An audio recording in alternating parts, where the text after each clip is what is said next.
परिस्थिती असते मित्रांनो, प्रत्येकाची परिस्थिती सारखी नसते. लाई कुठं कुठं बोललाय माझ्या बोटाला लावते ना. मेंदू आत गेला का काय?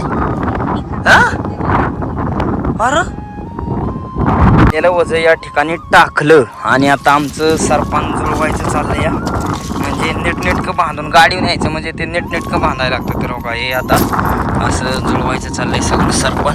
फायनली आपल्या गाडीवरती सगळं सरपण बांधून झालेलं आहे. बघा हे लाल कासरा नीट ते वर अडकवून आहे, ते चाकात जाईल. माघारी यायच्या आतच आईने सगळं सरपण बिरपण काढून दिलं होतं. तर आता लगेच गाडी आणली, लगेच लावली, लगेच मांडलं वर आईच्या डोक्यावरच. राम मंडळी, स्वागत आहे तुमचं पुन्हा एकदा आपल्या राहुल डोंबरे यूट्यूब चॅनलच्या नवीन ब्लॉगमध्ये. तर मित्रांनो, तुम्ही म्हणत आजचा असा बांधावरती मी बसले. तर आज मित्रांनो आपल्याला काय काम आहे माहिती आहे का? आपण ज्या ठिकाणी आपला आता वाडा गेला होता शेडवरती, त्या ठिकाणी आपल्याला 4 महिने असं राहावं लागतं. आणि मग तिथं काय दुसरं काय असं सरपण जायचा स्रोत नाही. तर इकडं आपलं काय बांधाने आणि इकडले शेतकऱ्यांचं लिंबाचं याचं सरपण असतं. तर त्यांना आपण विचारलं, ते आपल्याला म्हणले ते घेऊन जा.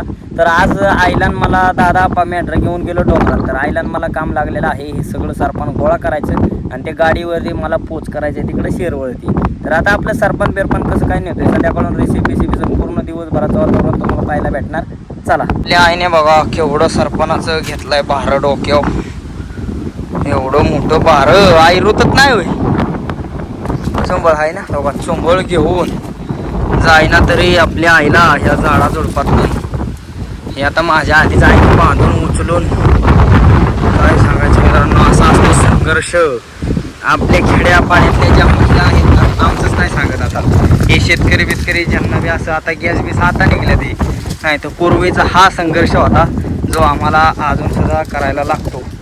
तर बघा हे आपली आई एवढं मोठं सरपणाचा भारा घेऊन चालले डोक्यावरती.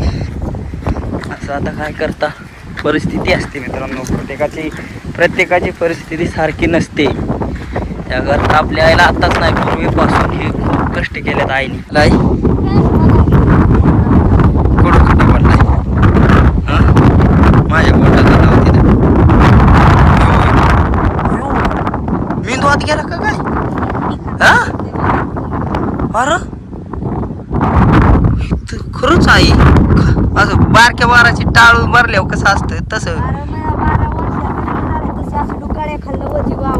पाणी वाहून सारं कष्ट करूनच एवढं सरपण आणले, गाडी इथं लावली. आता गाडी वगैरे न्यायची नाही तर गाडी आपल्याकडे नसते, तर इथनं पार 2 किलोमीटर डोक्यावर न्यावं लागेल. 2-2, 3-3 किलोमीटर दाखवलंय मी आपल्या पब्लिकला. तर कसं आहे ती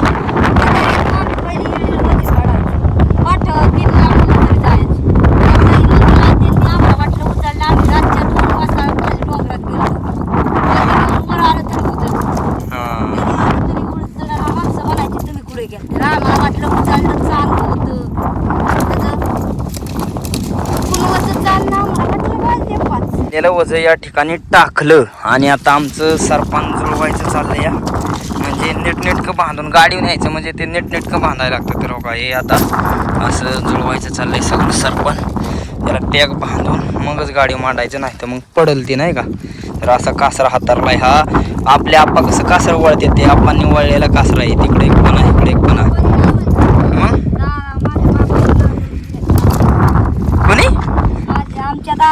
फायनली आपल्या गाडीवरती सगळं सरपण बांधून झालेलं आहे. बघा हे लाल कासरा नीट ते वर अडकवून आहे, ते चाकात जाईल.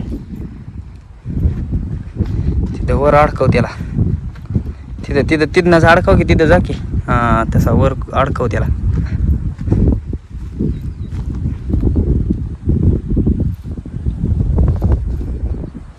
अडकवलं का? हा तसं लय बी नको ओढू, राहू दे. सरपण बांधून झाले आता गाडीवरती. एवढा आहे, किती दिवस जळेल सरपण आपल्याला?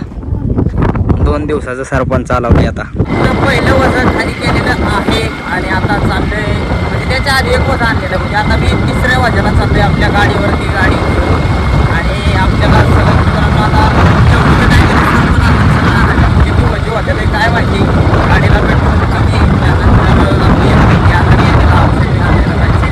घरी यायच्या व्हायच्या आतच आईने सगळं सरपान बिरपान काढून ठेवलं होतं. तर आता लगेच गाडी आणली, लगेच लावली, लगेच मांडलं वर आईच्या डोक्यावरच. आणि आता आपली ही चौथी खेप, कितवी खेप चालवली आहे? तिसरी चौथी ना. हां, पहिली एक, आता ही तिसरी खेप चालवली. आता आई असंच पटापट सरपण काढणार. आपण 1-2 तासात सगळं सरपण आहे. आता जवळजवळ 5-6 आपल्या खेपा झालेल्या आहेत. अजून किती राहिले आहे? इथलं झालं का आता? झालं ना. शेवटचा आपला ढीग आता घेऊन जायचा आहे. आईने सरपण मोडून काढले. चालवले ही शेवटची खेप करून आम्ही थांबणार आहे. कारण का तर मित्रांनो आता भरपूर अंग दुखायला लागले. आणि असं नाही का, नंतर उद्या असं 2-4 दिवस आपलं थोडं न्यायचं, असं एकदम न्यायचं म्हटल्यावर लई त्रास होते. आम्ही तरी आता जवळजवळ 6-7 खेपा केलेल्या. आता गाडी उभी मला वाटेल ह्याला रुतते सरपण, असं मागं काय नाही. आणि आपल्या आईला बी डोक्यावर ह्याच्यावर न्यायचं. शेवटची खेप गाडी बांधून झालेली आहे. झाली ना आई? आता का नाही व्हायचं आपल्याला सरपण? कटाळा आला ना. आईला बी तिकडून आतून वावरातनं डोक्यावर इकडं आणायला लागायचं आणि मला बी इथनं गाडी न्यायला लागायचं. तर हे भरपूर रुतत आहे नाही का. ह्याचे जे तोरमे येत नाही, तोरमे अख्ख्या फाटीला मागणं खूप रुतत येते. त्याकरता पासराव. आता मित्रांनो आत्तापर्यंत आपण वाहिलेलं सरपण बघायचं का तुम्हाला किती वाहिलंय ती? हे बघा, पहिलं आपलं जुनं सरपण जे होतं ना ते फक्त या ठिकाणी हा जो ढीग आहे ना एवढं सरपण होतं. तर बघा हा एक ढीग, त्यानंतर हा दुसरा, त्यानंतर तिसरा, चौथा, 5वा, 6वा, 7वा, 7 ढीग सरपण वाहिले. आणि एवढा आता सरपण झालेलं आहे. एवढा अख्खा एरिया जो आहे ना आपल्या ताराच्या पुढचा, हा अख्खा फुल भरल सरपणाने अख्खा आणलं तर मित्रांनो आता ही 2 पिल्ले मी हातात का घेतले ते माहिती आहे का? हे आमचं जे मंदिर आहे, या मंदिरापाशी असे भरपूर कोण आहे नाही का, असे लोक जे काय करतात, ही जी पिल्लं आहेत एवढी सजीव आहेत मित्रांनो, काय कळत नाही. इथं माणसाला काय कळत नाही तर चित्रावाला कसं काय कळणार? तर ही जी आहेत ना मित्रांनो ही फिमेल आहेत. फिमेल म्हणजे कुत्री. तर ह्या कुत्री असल्यामुळं ही काय करते ते अशी, त्यांना काय कळत नाही, ती काय अशी खातीपिती होत नाही, तूच कुठं बी नेऊन सोडून देते ते. तर ह्या पिल्लांना आमच्या मंदिरापाशी सोडलंय. तर ते सोडायला असं सोडू द्या, कुठं बी सोडू द्या, त्यांनी असं सोडण्याबद्दल काय नाही. तर एक विषय काय आहे, तर हे आमचं जे मंदिर आहे इथे कोणी नसतं मित्रांनो. आता आमचा वाडा इथं आला होता तेव्हा 1-2-3 दिवस यांना मी खायला घातलं. आणि आता आमचा वाडा खूप असा लांब गेलेला आहे तिकडं. तर लांब गेलेला आहे, मग ते येणं जाणं एवढं ही काय होत नाही, त्यामुळे ही उपाशी कवा राहतात. तर कळकळीची विनंती हीच असेल, जो बी कोणी सोडतोय ना त्याला म्हणावं हे पाप काही चांगलं नाही. कारण का तर मित्रांनो ह्यांना कुठेतरी गावाच्या बिवाच्या ठिकाणी कोणी खरकट बिरकट टाकलेले खाऊ शकतात, पण असं इथं मंदिरापाशी आज जवळजवळ ही अशी उपाशी राहतात, त्यांना भूक लागते, मुकी जत्रा आहेत म्हणून काही करून चालत नाही. मला खूप वाईट वाटतं. तर आता मी काय करणार आहे, ही जी 2 बाळं आहेत यांना नेऊन आपल्या शेजारी एक खाली गाव आहे, तर आता ह्या पिल्लांना आपलं गावाच्या शेजारी सोडलं पाहिजे. जर कोणी माझा व्हिडिओ बघित असेल आणि असं जर कोणी पिल्लं लहानपणी सोडून देत असेल तर खरंच कोणी असं करू नका. सोडलं तरी त्यांना खाण्याचा काहीतरी सोर्स असेल अशा ठिकाणी सोडा, कुठं हॉटेलच्या याच्या शेजारी सोडा, का राहिलेलं खरकट विरकट अन्न खात्याला आणि ती बिचारी जगतील तरी. कारण का देवाने जन्माला घातले म्हणजे त्यांना प्रत्येकाला जगण्याचा अधिकार आहे. आणि खरंच असं कोणाचा तरमाळ हारमाळ किंवा हाल होणे हे खरंच मित्रांनो कर्माची फळं देव भोगून घेतल्याशिवाय सुट्टी देत नाही. आईने आता भाकरी बिकरी बनवलेल्या आहेत आणि ही आता शेवटची राहिलेली भाकर आई हाराव बाजून घेते. हार पार इजला का काय आहे की काय? हा हाय ओली ओली हार आहे. बाजली काय हा कडकडीत झाली मित्रांनो. आता आईला बी जेवण करायचे. मी जरा बाहेर गेलतो, तिकडूनच जेवण करून आलो. आणि आपली ती जी पिल्लं होती ती गावाच्या तिथं सोडली बिडली. त्यानंतर मग ती काय दाखवलं नाही तुम्हाला नाही का, पण सोडल्यात मित्रांनो आम्ही. आईचं जेवण चाललेलं आहे. आई काय ह्याची भाजी बनवली? मुगाची आमटी आणि ज्वारीची भाकर. आपली आई आता मुगाची आमटी ज्वारीची भाकर खाते. मी जरा बाहेर गेल्यामुळं तिकडं जेवून आलोय. तर हो हे आपलं आता, आणि आल्यानंतर मेढरातलं काम चाललेलं, तर आईने स्वयंपाक बिपाक बनवला, त्यामुळे ते बी काय दाखवता नाही आलं.